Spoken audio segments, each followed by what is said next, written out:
ಇವತ್ತು ನಮ್ಮ ಈ ಗೋಕಾಕ್ ಗಲಾಟಿನಲ್ಲಿ ಗುಂಡೂರಾವ್ ಅವರಿಗೆ ಇವ್ರ ಮೇಲೆ ಸ್ವಲ್ಪ ಇದಿತ್ತು. 144 ಸೆಕ್ಷನ್ ಇಡೀ ಬೆಂಗಳೂರಲ್ಲೂ ರಾಜ್ಯದಾದ್ಯಂತನೂ ಇತ್ತು. Total 144 section. ಎಲ್ಲೂ ಮೆರವಣಿಗೆ ಇರಬಾರ್ದು, ಸಭೆ ಸೇರಬಾರ್ದು, ಅದು ಮಾಮೂಲಿ ನಿಯಮ. ನಾವೇನು ಮಾಡೋದು, ನಮ್ಮದು ಅಭ್ಯಾಸ ಆಡ್ಬಿಟ್ಟಿದ್ದೀವಿ. ಒಂದು 5 ಅಡಿದು ಒಂದು 5 ಸ್ಟಾರು ದೊಡ್ಡದು. ಇವತ್ತು ನಾವು ಇದ್ದಿದ್ದ ಮನೆ ಹತ್ರ ಇವತ್ತು ಆ ಕಂಬ, ಟೆಲಿಫೋನ್ ಕಂಬದ ಜಾಗ ಇದೆ, ಅಷ್ಟು ದುಡ್ಡು ಒಂದು. ಇದನ್ನೆಲ್ಲ ನಮ್ಮ ಬಳೆಪೇಟೆ ಹುಡುಗರು ಎಲ್ಲ ಬಂದು ನೋಡಿದ್ದಾರೆ. ಯಾಕಂದರೆ ಅಷ್ಟು ನೋಡೋದಕ್ಕೆ ಈ ಅಟ್ರ್ಯಾಕ್ಷನಾಗಿ ಮಾಡ್ತಿದ್ವಿ. ಸುಮ್ಮನೆ ಏನೋ ಇವಾಗ ಮಾಡ್ತಾರಲ್ಲ, ಏನೋ ಹಿಂದೆಗಡೆ ಕಾಣ್ತಾ ಇರ್ತವೆ ವೈಟ್ ಪೇಪರು, ಆ ಥರ ಎಲ್ಲ ಇಲ್ಲ. ನೀಟೆಲ್ಲ ಕವರ್ ಆಗಬೇಕು. ಇವ್ರನ್ನ ಕ್ಲೀನಾಗಿ ಕಟ್ ಮಾಡಬೇಕು. ಅವ್ರು ಹೆಂಗಿದ್ದಾರೆ ಹಂಗೆ ಅಂಟಿಸ್ಬೇಕು. ಆಮೇಲೆ ಎಲ್ಲದಕ್ಕೂ ಬಾರ್ಡ್ರ್ ಹಾಕಬೇಕು. ಲಾಸ್ಟಿಗೆ ರನ್ನಿಂಗ್ ಸೆಟ್ ಹಾಕಿ ಇಡಬೇಕು. ಇವು ಹಿಂದಿನ ದಿನ ಈ ದೇವ್ರು ಹುಡುಗಿ ಬಿಡ್ತಾರಲ್ಲ ಹಂಗೆ, ಅದನ್ನು ನೋಡೋಕೆ ಜನ ಬರೋರು. ರನ್ನಿಂಗ್ ಸೆಟ್ ಆವಾಗೇನು ಮಾಡಿದ್ರು, ಗೌರಿಶಂಕರ್ ಅವರು ಈ ಒಂದು ಅಡ್ನೋರ್ದು ಡಾಕ್ಯುಮೆಂಟ್ರಿ ಮಾಡ್ತೀವಿ ಮುಂದೆ 200ನೇ ಚಿತ್ರದ ಹತ್ತತ್ರದಲ್ಲಿ ಎಲ್ಲೆಲ್ಲಿ ಸ್ಟಾರ್ ಮೆರವಣಿಗೆ, ರಸಮಂಜರಿ ಇದೆಲ್ಲ ಮಿಕ್ಸ್ ಮಾಡಿ ಒಂದು ಸಿನಿಮಾ ಥರ ಮಾಡಿ ಬಿಡೋಣ ಅಂತ ಶೂಟಿಂಗ್ ಮಾಡೋಕ್ಕೆ ಗೌರಿಶಂಕರ್ ಅವರು, ನಮ್ಮ ಗುರುಪ್ರಸಾದ್ ಇವಾಗೂ ಇದ್ದಾರೆ ನಮ್ಮ ಸಂಘದವ್ರು, ಅವರು ಮುತ್ತು ಅವರು, ಗೋವಿಂದಣ್ಣ, ಗೌರಿಶಂಕರ್ ಕಾರಲ್ಲೇ ನಮ್ಮ ಮನೆ ರೋಡ್ಗೆ ಬಂದರು.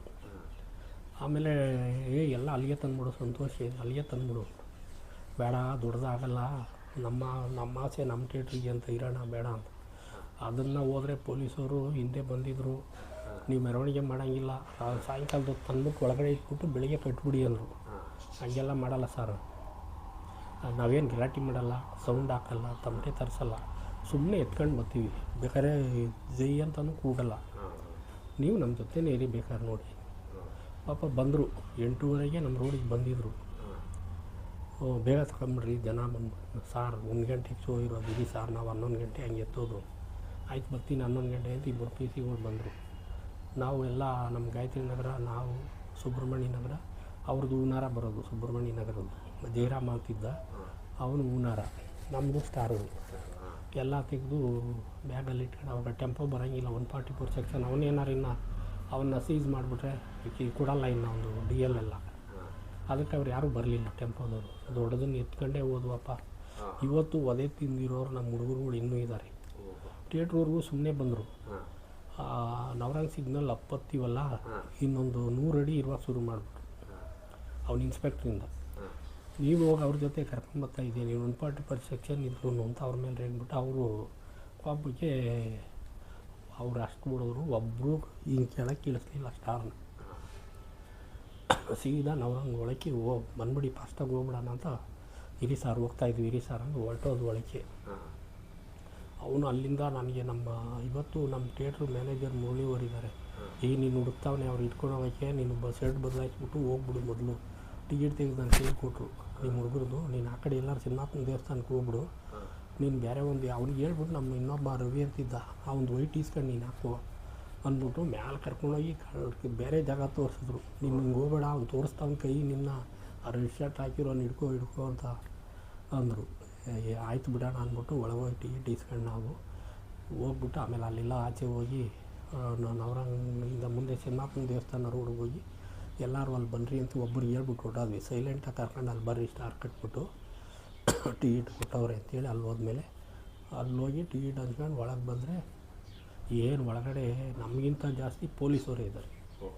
144 ಸೆಕ್ಷನ್ನು. ಆಮೇಲೆ ಇದ್ರ ಮೇಲೆ ಭಾಳ ನಿರೀಕ್ಷೆ ಇತ್ತು ಜನಕ್ಕೆ. ಏನಿರ್ಬೋದು ಅಂದರೆ ಫೈಟಿಂಗ್ ಇಲ್ಲ ಅಂದರೂ ಸಿನಿಮಾದಲ್ಲಿ ಏನೋ ಇದೆ, ವಿಶೇಷ ಇದೆ, ಹೊಸಬ್ರು ಮಾಡಿರೋದು ಅಂತ ಜನಕ್ಕೆ ಟೈಟ್ಲೇ ಅಷ್ಟೊಂದು ಇದರಲ್ಲಿತ್ತು, ಆಲೂದಿಯನ್ನು. ಹಂಗಾಗ್ಬಿಟ್ಟು ಒಳಗಡೆ ಅವತ್ತು ನಮ್ಮ ಒಂದು ಕಾಲದಲ್ಲಿ ಶ್ರೀರಾಮ್ಪುರದ ಡಾನ್ ಅನ್ಸ್ಕೊಂಡಿದ್ದು ರಾಜೇಂದ್ರ, ನಮ್ಮ ರಮೇಶ್ ಯಾದವ್ ಅವರ ಅಣ್ಣ ಅವರು ನಮ್ಮ ಚಿತ್ರಮಂದಿರದಲ್ಲಿ ಸಿನಿಮಾ ನೋಡೋರು. ಈ ಚಿತ್ರ ನೋಡಿದಾಗ ನಿಮ್ಗೆ ಏನು ಅನಿಸ್ತು?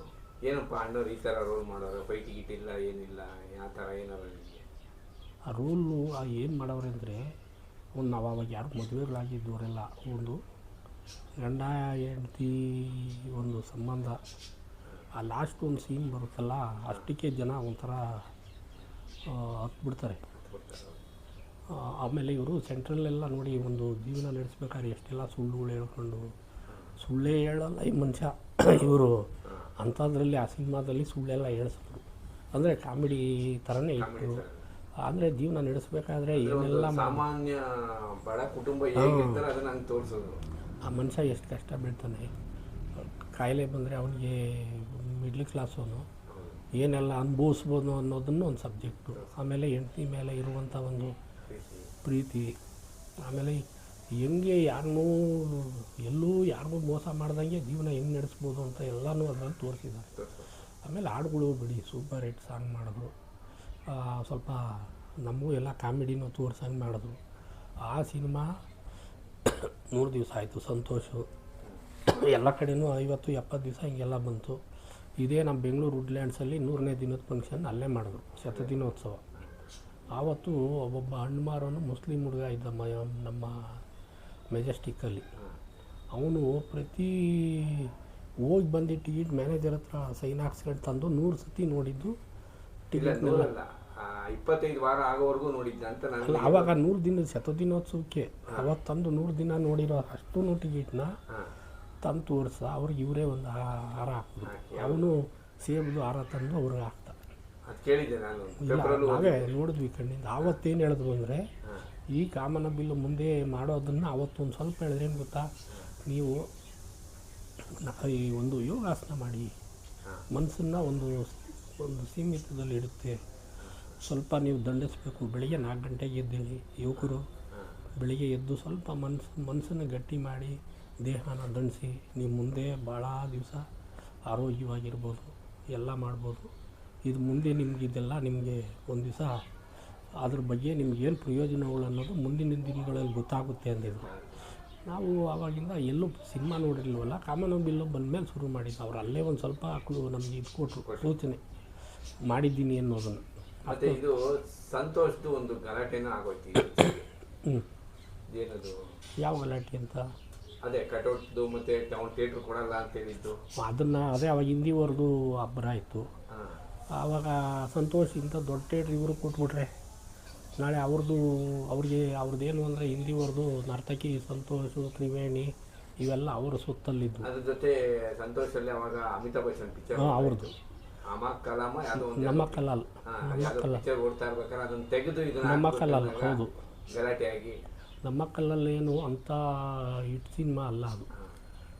ಡಾನು ಅವನ ಪಿಕ್ಚರು ಸುಮಾರು ಬೇರೆ ಬಂತಲ್ಲ, ಅಷ್ಟರ ಮಟ್ಟಕ್ಕೆ ಹೋಗಿದ್ದಲ್ಲ. ನಮ್ಮ ಕಲ್ಲಲ್ಲೂ ಅದು ಒಂದು ಸಿನಿಮಾ ಸುಮಾರಾಗಿ ಓಡ್ತಿತ್ತು. ಇವರೇನಂದರೆ ಇಲ್ಲಿರೋರು ಡಿಸ್ಟ್ರಿಬ್ಯೂಟ್ರುಗಳು ಇಲ್ಲಿ ಜನ ನೋಡ್ತಾರಲ್ಲ ಅಂತ ಸ್ವಲ್ಪ ಡೆಪ್ಸಿಟ್ ಆದರೂ ಓಡಿಸೋವಂಥ ಪದ್ಧತಿ ಇಟ್ಕೊಂಡಿದ್ರು.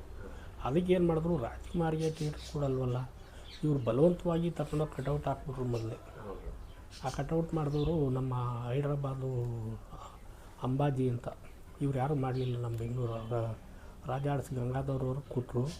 ಇದನ್ನೇನಾರ ಮಾಡಿ ಆ ಹೂವು ಇಟ್ಕೊಂಡಿರೋದನ್ನು ದೊಡ್ಡದಾಗಿ ನಿಲ್ಲಿಸ್ಬೇಕು ಅಂತ ಐಡಿಯಾ ಮಾಡಿ ಆವಾಗ ಹೈದ್ರಾಬಾದಿಂದ ಅಂಬಾಜಿ ಅಂತ ಇವಾಗ ಅದನ್ನು ಮಾಹಿತಿ ಇವತ್ತು ನಮ್ಮ ರಾಜ್ಕಮಲ್ ಆರ್ಟ್ಸಲ್ಲಿ ನಮ್ಮ ಸ್ನೇಹಿತರೆ ನಮ್ಮ ಸಂಘದಲ್ಲಿದ್ದವರೆ ಅಶೋಕ್ ಅಂತ ಇವಾಗೂ ಇದ್ದಾನಲ್ಲೇ ಮರೆಪನಪಾಳ್ಯ. ಅವರು ಹೇಳಿದ್ರು, ಬಾ ಪರಿಚಯ ಮಾಡಿಸ್ತೀನಿ ಅಂತ. ಅವ್ನು ತೆಲುಗು ಬಿಟ್ಟರೆ ಬೇರೆ ಬರೋಲ್ಲ. ಅವನು ಹಗಲು ರಾತ್ರಿ ಅದನ್ನು ಮಾಡಿದ್ದು. ಅದೊಂದು ಮಾತ್ರ 101 ಅಡಿ ಕಟೌಟ್ನ ಆವಾಗ ಅಂಬಾಜಿಯವರು ಮಾಡಿದ್ದದು ಹೈದ್ರಾಬಾದ್. ಈ ಹಿಂದಿ ಪತ್ರಿಕೆಯಲ್ಲಿ ಟ್ರೇಡ್ ಗೈಡಲ್ಲಿ ಯಾರೋ ಇದೆಲ್ಲ ಹಿಂದಿ ಇಲ್ಲಿ ಡಿಸ್ಟ್ರಿಬ್ಯೂಟ್ರುಗಳಿದ್ರಲ್ಲ, ಇವ್ರ ಮೇಲೆ ಒಂದು ಇದು ಮಾಡಿಸ್ಬೇಕು ಮಿನಿ ಇದ್ರ ಥರ. ರಾಜ್ಕುಮಾರ್ ಬಂದು ಏನು ಥಿಯೇಟ್ರ್ ನನಗೆ ಕೊಡಿ ಅಂತ ಜಗಳ ಮಾಡಿಲ್ಲ. ಮಾಡಿದವರು ನಮ್ಮ ಕಂಬೈನ್ಸವರು ಅಭಿಮಾನಿಗಳು. ಇಲ್ಲ, ಇದು ಒಳ್ಳೆ ಸಿನಿಮಾಕ್ಕೆ ನಮ್ಗೆ ಒಳ್ಳೆ ಥಿಯೇಟ್ರ್ ಬೇಕು, ನಾವ್ಯಾಕೆ ಮುಂದೆ ಮೂಲೆ ಮಡ್ಕೊಳ್ಳೋ ಸ್ಟೇಟು ನಮ್ಮ ಪ್ರಭಾತು ಇದರಲ್ಲೇ ನಾವ್ಯಾಕೆ ಹೋಗಬೇಕು, ಅವನೇ ಅಲಂಕಾರ ಹೋಗಲಿ, ಇವರು ನಮ್ಗೆ ಇದು ಬಿಟ್ಕೊಡಿ, ಎರಡರಲ್ಲೊಂದು ಕಾಂಪೌಂಡಲ್ಲೇ ಹಾಕ್ಲೇಬೇಕು ಅನ್ನೋ ಒಂದು ಛಲಕ್ಕೆ ಸಂತೋಷೇ ಬೇಕು ಅಂತ ಮೊದಲೇ ಕಟೌಟ್ನೂ ಹಾಕ್ಸಿದ್ದು. ಅದನ್ನು ಅವರು ಅನುಮತಿ ಇಲ್ದಿದ್ರು ಹಾಕಿ ನಿಲ್ಲಿಸಿಸ್ಬಿಟ್ರು. ನೋಡೋಣ ಕೊಟ್ಟೇ ಕೊಡ್ತಾನೆ. ಅವಾಗ ನಮ್ಮ ಕಲ್ಲನ್ನ ತೆಗೆಸಿ ಕೊನೆಗೆ ಮಿನಿ ಹಿಟ್ಲರ್ ಅನ್ನೋದು ಟ್ರೇಡ್ ಗೈಡ್ ಪತ್ರಿಕೆಯಲ್ಲಿ ಬಂತು. ಇಲ್ಲಿ ಸ್ವಲ್ಪ ಮಾಹಿತಿ ಇದೆ ನನ್ನ ಹತ್ರ. ಆವಾಗ ಅದನ್ನು ತಂದು ಯಾರೋ ತಂದು ಇಲ್ಲಿ ಪತ್ರಿಕೆಗಳನ್ನ ರಾತ್ರಿ ಎಷ್ಟು ಹೊರಟೋದ್ರು ಬಾಂಬೆದದು ಟ್ರೇಡ್ ಗೈಡ್ ಅಂತ. ಅದನ್ನು ತೆಗೆದು ಏನಿಲ್ಲ ಎಲ್ಲ ಓದ್ಬಿಟ್ರು. ಮಿನಿ ಹಿಟ್ಲರ್ ಥರ ರಾಜ್ಕುಮಾರ್ ಕರ್ನಾಟಕದ ಮಿನಿ ಹಿಟ್ಲರ್ ಅಂತ ಎಲ್ಲ ಬರೆದ್ಬಿಟ್ಟಿದ್ರು. ಅದಕ್ಕೆ ಉತ್ತರಗಳು ಪಾರ್ವತಮ್ಮವರು, ಚಿನ್ನೇಗೌಡರು, ನಮ್ಮ ಚಿತ್ರರಂಗದವರೆಲ್ಲ ಕೊಟ್ಟರು, ಉತ್ತರ ಬರೆದಿದ್ದಾರೆ. ಆ ಮಾಹಿತಿಗಳು ಇದೆ ಅವಾಗ. ಅಭಿಮಾನಿಗಳು ಸರಿಯಾಗಿ ಕೊಟ್ಟರು ಉತ್ತರ. ಅಲ್ಲ ಆಯಿತು, ಅವಾಗ ಎಲ್ಲ ಥಿಯೇಟ್ರುಗಳು ಹೋಗಿ ಹಿಂದಿ ಎಲ್ಲೆಲ್ಲಿ ನಡೀತೋ ಬರದೇ ಇರೋಂಗೆ ಆಗಬೇಕು ಅಂತ ಎಲ್ಲ ಹೊಡೆದು ಗಾಜೆಲ್ಲ ಹೊಡೆದಾಕಿ ಮಾಡಾಕಿದ್ಮೇಲೆ ಆ ಥಿಯೇಟ್ರನ್ನ ಬಿಟ್ಕೊಟ್ರು. ಅದಕ್ಕೆ ತಕ್ಕಂತಲೇ ಸಿನಿಮಾನೂ ಕೂತ್ಕೊಂತು ಒಳ್ಳೆ ಭರ್ಜರಿಯಾಗಿ 25 ವಾರ ಓಡೋವರೆಗೂ. ಆವಾಗ ಇವ್ರ ಬೆಲೆ ಗೊತ್ತಾಯಿತು. ಮೇಂಟೈನ್ ಅಲ್ಲಿಂದ ಆಚೆ ಕಾಂಪೌಂಡ್ ನಮ್ಮದೇ ಆಗೋಯ್ತು. ಆವಾಗ ಅಮಿತಾಬ್ ಬಚ್ಚನ್ ಅಣ್ಣವ್ರ ಬಗ್ಗೆ ವಿಷಯ ತಿಳ್ಕೊಂಡು ಹೌದು, ಭಕ್ತ ಪ್ರಹ್ಲಾದ ಅಲ್ಲಿಗೆ ಬಂದು ಅಣ್ಣವ್ರಿಗೆ ಹಾರ ಹಾಕಿ ಆವಾಗಲೇ ಅವ್ರು ಬಂದು ಅಲ್ಲಿಗೆ ಹೋಗಿ ಭಕ್ತ ಪ್ರಹ್ಲಾದ ಚೆನ್ನೈಯಲ್ಲಿ ಸೆಟ್ಟಿತ್ತು. ಅವ್ರನ್ನ ಹೋಗಿ ಆವಾಗ ಭೇಟಿ ಮಾಡಿ, ಇದು ನಿಮ್ಮ ಮಧ್ಯೆ ಯಾರೋ ತಂದಾಕಿರೋದು, ನಮಗೂ ನಿಮಗೂ ಯಾವುದೂ ದ್ವೇಷ ಇಲ್ಲ ಅಂಥೇಳಿ ಆಮೇಲೆ ಮನೆಗೂ ಬಂದೆ. ಅವರು ಸೆಟ್ ಮುಗಿಸ್ಕೊಂಡು ಬಂದಮೇಲೆ ಬೆಂಗಳೂರು ಮನೆಗೂ ಕರ್ಸ್ಕೊಂಡಿದ್ರು ಬನ್ನಿ ಅಂತ. ಅವೆಲ್ಲ ನೀವು ನೋಡಿದಿರ ಫೋಟೋಗಳು ಈ ಟ್ರೇಡ್ ಗೈಡ್ ಪತ್ರಿಕೆಯಲ್ಲಿ. ಆಮೇಲೆ ಅವರು ಕ್ಷಮಾಪಣೆ ಕೇಳಿದ್ದಾರೆ ಟ್ರೇಡ್ ಗೈಡ್ ಪತ್ರಿಕೆ ಒಂದು. ಅದನ್ನು ಯಾರೋ ಇವ್ರುಗಳು ಇಲ್ಲಿ ಮಿಸ್ಗೈಡ್ ಮಾಡಿರೋದೆಲ್ಲ ಇವ್ರು ಮಾಡಿಸಿರೋದು ಅಂತ. ಕೊನೆಗೆ ಅವರಿಗೆ ಗೊತ್ತಾಗಿ ರಾಜ್ಕುಮಾರ್ ಯಾವುದಕ್ಕೂ ಎಂಟ್ರಿ ಆಗೋಲ್ಲ ಅಂತ. ಅವ್ರು ಯಾಕೆ ಇದನ್ನೆಲ್ಲ ನಂಗೆ ಥಿಯೇಟ್ರ್ ಬೇಕು, ಈ ಹೀರೋಯಿನ್ ಬೇಕು ಎಲ್ಲರೂ ಹೇಳೋದು ಹಂಗೆ. ಬರೀ ಇವರು ಆ ಹೀರೋಯಿನ್ ಕೇಳ್ತಾರೆ, ಇವ್ರುಗಳು ಕೇಳೋದು ಬೇರೆಯವರು. ಇವರು ಯಾರನ್ನಾರು ಹಾಕ್ಲಿ ಕಣ್ಣು ಮುಚ್ಕೊಂಡು ನಟನೆ ಮಾಡೋದು ಅಷ್ಟೇ ಇವರು. ಹಂಗಿದ್ದಿದ್ರೆ ಸರಿತಾನ ಅಷ್ಟು ಸಿನಿಮಾಗೂ ತಗೊಳ್ತಾನೆ ಇರಲಿಲ್ಲ. ಇದನ್ನು ಈ ಥರ ಹಬ್ಸಿದ್ರು ಆ ಪತ್ರಿಕೆಗಳಲ್ಲಿ. ರಾಜ್ಕುಮಾರ್ಗೆ ಆ ಹೀರೋಯಿನ್, ರಾಜ್ಕುಮಾರ್ ಹೀರೋಯಿನ್ ನೋಡಿ ಸಿನಿಮಾ ಓಡಿಲ್ಲ ಯಾವತ್ತು, ನಮ್ಮ ಹೀರೋನ್ ನೋಡಿ ಸಿನಿಮಾ ಓಡಿರೋದು ಇದು. ಅವರು ಏನಂದರೆ ಜೊತೆಯಲ್ಲಿ ನಮ್ಮ ಜನ ಕೇಳ್ತಾರೆ ಅಂದ್ಬಿಟ್ಟು ಅವರು ಕರೆಸ್ತಿದ್ರು ಅಷ್ಟೇ ನಿರ್ಮಾಪಕರುಗಳು. ಅದು ಬಿಟ್ಟರೆ ಇವರು ಪತ್ರಿಕೆಗಳವರು ಕೆಲವರು ಆ ಗಂಗಾಧರ್ ಮೊದಲಿಯಾರು, ಲಂಕೇಶು ಇವರು ಬರೀತಿದ್ದಿದ್ದು ಈ ರೀತಿ. ಇವ್ರಿಗೆ ಬಾಂಬೆ ಬೇರೆಯವ್ರು ಹಾಕ್ಕೊಂಡ್ರೆ ಇವ್ರು ಬಾಂಬೆಯವರು ಅಂತ ಬರೀತಿರಲಿಲ್ಲ. ನಮ್ಮವ್ರು ಹಾಕ್ಕೊಂಡ್ರೆ ಹೊರ ರಾಜ್ಯದ ನಾಯಕಿಯರೇ ಬೇಕು ಇವ್ರಿಗೆ. ಇದನ್ನೆಲ್ಲ ಮಾಡಿದ್ರು. ಆದರೂ ಅವ್ರೇನು ಇವತ್ತು ಜನಪ್ರಿಯತೆ ಇವತ್ತೂ ಕುಂದಿಲ್ಲ. 20 ವರ್ಷ ಅವರು ನಮ್ಮಿಂದ ದೂರ 20 ವರ್ಷ ಆದರೂ ಆಲೂಜಿಯನ್ನು ಇವತ್ತೂ ಅಷ್ಟೇ ಇದಿದೆ ಕ್ರೇಜು. 44 ವರ್ಷ ಆದರೂ ಏನಾರ ಅದು ಇವತ್ತು ನೋಡಲ್ಲ ಅಂತಾರೆ ಜನ. ಇವತ್ತು ಹಾಡುಗಳು ಬಂದರೆ ಎಲ್ಲ ನಿಂತ್ಕೊಂಡು ಕೇಳ್ತಾರೆ. ಇನ್ನು ಆ ಥರ ಇನ್ನೇನು ಬೇಕು ಅದಕ್ಕಿಂತ ಜನಕ್ಕೆ. 101 ಅಡಿ ಕಟೌಟು, ಅದಕ್ಕೆ ಹೋಗಿ ವಿಷ್ಣುವರ್ಧನ್ ಅವರು ಒಂದು ಕೈ ಮುಗಿತಾರೆ ಜಿಮ್ಮಿಗಲ್ಲಲ್ಲಿ, ಅದು ಇದೆ. ಏನಕ್ಕೆ ಸುಮ್ಮನೆ ಮಾಡ್ತಾರೆ, ಅವರಿಬ್ಬರು ಬಾಂಧವ್ಯ ಚೆನ್ನಾಗಿದ್ದಿದ್ದಕ್ಕೆ. ಆ ಥರ ವಿಷ್ಣುವರ್ಧನ್ ಇವ್ರು ಕಂಡ್ರೆ ಆಗೋದೇ ಇಲ್ಲ ಅನ್ನೋ ದುರಾಂಕಾರಿ ಆಗಿದ್ದಿದ್ರೆ ನನಗೆ ಈ ಸೀನ್ ಬೇಡ ಕಟ್ ಮಾಡಿಸು ಅಂದಿರೋರು. ಇವ್ರುಗಳು ಯಾರೋ ಬೇಳೆ ಬೇಯಿಸ್ಕೊಳಕ್ಕೆ ಇವತ್ತು ಏನೇನೋ ಮಾಡ್ಕೊಂಡು ಅದನ್ನು ನೋಡಿ ಅಲ್ಲೋಗ್ಬಿಟ್ಟು ನಮಸ್ಕಾರ ಮಾಡಿಬಿಟ್ಟು ಕೆಳಗೆಲ್ಲ ಇದು ಮಾಡ್ಕೊಂಡು ಹೋಗ್ತಾರೆ. ಅದರಲ್ಲಿ ಈ ರೀತಿ ಉದಾಹರಣೆಗಳು ಸಾಕಷ್ಟಿದೆ. ಈ ನಮ್ಮ ಜನಗಳು ಇವತ್ತು ಇಬ್ಬರೂ ಇಲ್ಲ ಆದರೂ ಅರ್ಥ ಮಾಡ್ಕೊಳ್ತಿಲ್ಲ.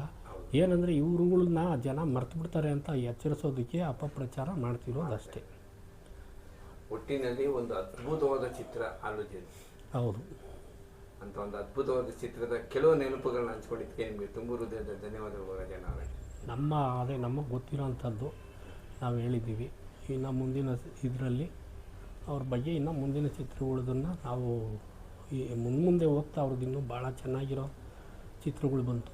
ನಮ್ಮದು ಅದಕ್ಕಿಂತಲೂ ಒಳ್ಳೊಳ್ಳೆ ರಚನಾತ್ಮಕ ಕಾರ್ಯಕ್ರಮಗಳು ನಡೆದಿದೆ ನಮ್ಮ ಸಂಘದಿಂದ. ಆವಾಗಲೇ ಇವರು ಆಲೂಜೇನು ರಿಲೀಸು ಆಯ್ತಲ್ಲ, ಆ ವರ್ಷವೇ ನಾವು ಹುಟ್ಟಿದಬ್ಬ ಹಾಸ್ಪಿಟ್ಲಲ್ಲಿ ಸ್ಟಾರ್ಟ್ ಮಾಡಿದ್ದು ನಾವೇ 82ರಲ್ಲಿ.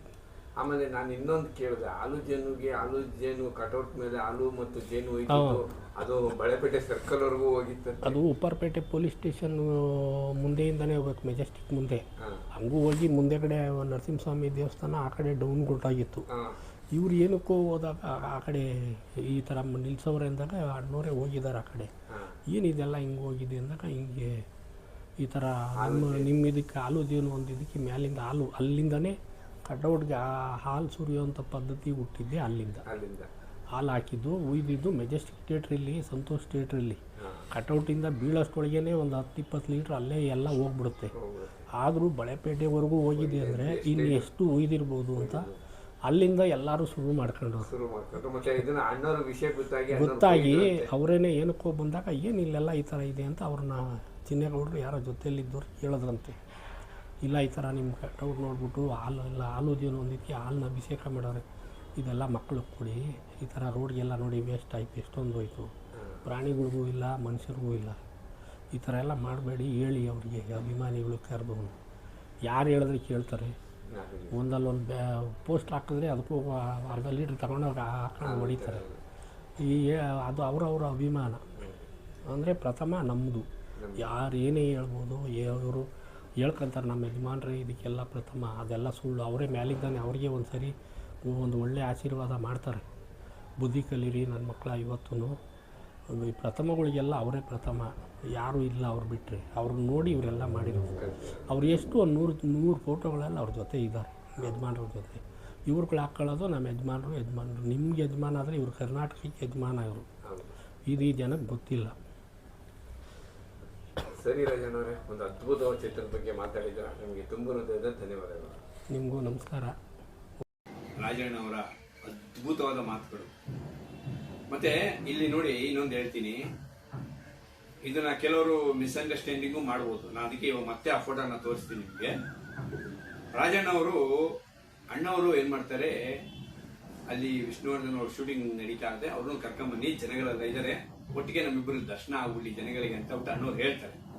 ಆಗ ಅಲ್ಲಿದ್ದಂತ ಅಣ್ಣವರ ಅಭಿಮಾನಿ ರಾಜಣ್ಣವರು ಹೋಗಿ ವಿಷ್ಣುವರ್ಧನ್ ಅವ್ರನ್ನ ಕರ್ಕೊಂಬರ್ತಾರೆ. ಕೆಲವರು ಹೇಳ್ಬೋದು ಇದು ಸುಳ್ಳು ಅಂತ. ಅದಕ್ಕೆ ನಾನು ಆ 2 ಫೋಟೋನು ಹಾಕ್ತೀನಿ ನೋಡಿ. ಆ 2 ಫೋಟೋದಲ್ಲೂ ನೋಡಿ, ರಾಜಣ್ಣವರು ವಿಷ್ಣುವರ್ಧನ್ ಅವ್ರ ಜೊತೆನೂ ಫೋಟೋ ತೆಗೆಸಿದ್ದಾರೆ, ಅಣ್ಣವ್ರ ಜೊತೆನೂ ಫೋಟೋ ತೆಗೆಸಿದ್ದಾರೆ. ಆ 2 ಫೋಟೋದಲ್ಲೂ ರಾಜಣ್ಣವ್ರು ಹಾಕಿದ್ದು ಶರ್ಟು ಒಂದೇ. ಇದು ಸುಮಾರು 43 ವರ್ಷಗಳ ಹಿಂದಿನ ಫೋಟೋಗಳು. ಒಟ್ಟಿಗೆ ಅಣ್ಣವರು ಮತ್ತು ವಿಷ್ಣುವರ್ಧನ್ ಅವರು ಮತ್ತೆ ಪುನೀತ್ ಅವರಿಗೆ ಹಾರ ಹಾಕಿದ್ದು ಇವು ಫೋಟೋಗ್ರಾಫರ್ ಅವರೇ ಹಿಡಿದಿದ್ದಾರೆ, ಆದ್ರೆ ಅದು ಮಿಸ್ ಆಗಿದೆ. ಈಗ ಇವ್ರ ಹತ್ರ ಈ 2 ಫೋಟೋಗಳಿತ್ತು. ವಿಷ್ಣುವರ್ಧನ್ ಅವ್ರ ಜೊತೆ ಇವ್ರು ಫೋಟೋ ಹೊಡ್ಸಿರೋದು ಬಟ್ಟೆನು, ಇವ್ರು ಹಾಕಿರೋ ರಾಜಣ್ಣ ಹಾಕಿರೋ ಬಟ್ಟೆನು ಒಂದೇ, ಮತ್ತೆ ಅಣ್ಣವ್ರ ಜೊತೆ ಹಾಕಿರೋ ರಾಜಣ್ಣ ಹಾಕಿರೋ ಬಟ್ಟೆನು ಒಂದೇ. ಅದೆರಡು ಒಂದೇ ಸಮಯದಲ್ಲಿ ತೆಗೆದಂತ ಫೋಟೋ, ಬೇರೆ ಬೇರೆ ಸಮಯದಲ್ಲಿ. ಅಂದ್ರೆ ಅಣ್ಣವ್ರ ಜೊತೆ ಫೋಟೋ ತೆಗೆಸಿ ಈ ಕಡೆ ಅಂದ್ರೆ, ಆಮೇಲೆ ಆ ಕಡೆ ವಿಷ್ಣುವರ್ಧನ್ ಅವ್ರ ಜೊತೆ ತೆಗೆಸಿದ್ದು. ಆದ್ರೆ ಸಮಯ, ಸಂದರ್ಭ ಮತ್ತು ಜಾಗ ಎಲ್ಲ ಒಂದೇ. ನೋಡಿದ್ರ, ಅಣ್ಣವ್ರ ಅಭಿಮಾನಿಗಳು ಅಣ್ಣವರು ವಿಷ್ಣುವರ್ಧನ್ ಅವ್ರನ್ನ ಯಾವ ರೀತಿಯಲ್ಲಿ ಅಭಿಮಾನಿಸ್ತಿದ್ರು ಅಂತ. ಯಾರೋ ಕೆಲವರು ಕಿತ್ತೋದವರು ಅವ್ರನ್ನ ಬಗ್ಗೆ ಇಲ್ಲ ಸಲ್ಲದ ಆರೋಪಗಳನ್ನ ಮಾಡಿ ಅಣ್ಣವರು ತುಳಿದ್ಬಿಟ್ರು ಅಂತ ಹೇಳಿ ಮಾತಾಡೋದು ತಪ್ಪು.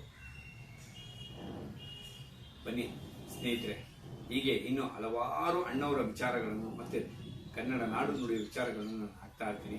ಇನ್ನು ಹಲವಾರು ಅಭಿಮಾನಿ ದೇವರುಗಳನ್ನ ನಾನು ಆದಷ್ಟು ಬೇಗ ಸಂದರ್ಶನ ಮಾಡ್ತೀನಿ. ಕೆಲವರಿಗೆ ಸಮಯ ಸಿಗ್ತಾ ಇಲ್ಲ, ಅದರಿಂದ ಸಂದರ್ಶನ ಆಗ್ತಾ ಇಲ್ಲ. ಆದಷ್ಟು ಬೇಗ ಸಂದರ್ಶನ ಹಾಗೂ ಇನ್ನು ಹಲವಾರು ಅಣ್ಣವರ ವಿಚಾರಗಳನ್ನ ಹಾಕ್ತಾ ಇರ್ತೀನಿ. ನನ್ನ ಚಾನಲ್ನ ಹೀಗೆ ನೋಡ್ತಾ ಇರಿ. ನನ್ನ ಚಾನಲ್ನ ಸಬ್ಸ್ಕ್ರೈಬ್ ಮಾಡಿ, ಶೇರ್ ಮಾಡಿ, ಕಮೆಂಟ್ ಮಾಡಿ, ಲೈಕ್ ಮಾಡಿ. ಏನೇ ತಪ್ಪಿದ್ರು ನೇರವಾಗಿ ಹೇಳಿ ತಿದ್ಕೊಂತೀನಿ. ಸಿರಿಗಣ್ಣ ನಮ್ಗೆ ಗೆಲ್ಗಿ, ಸಿರಿಗಣ್ಣ ಪಾಲಿಗೆ. ಜೈ ಕರ್ನಾಟಕ.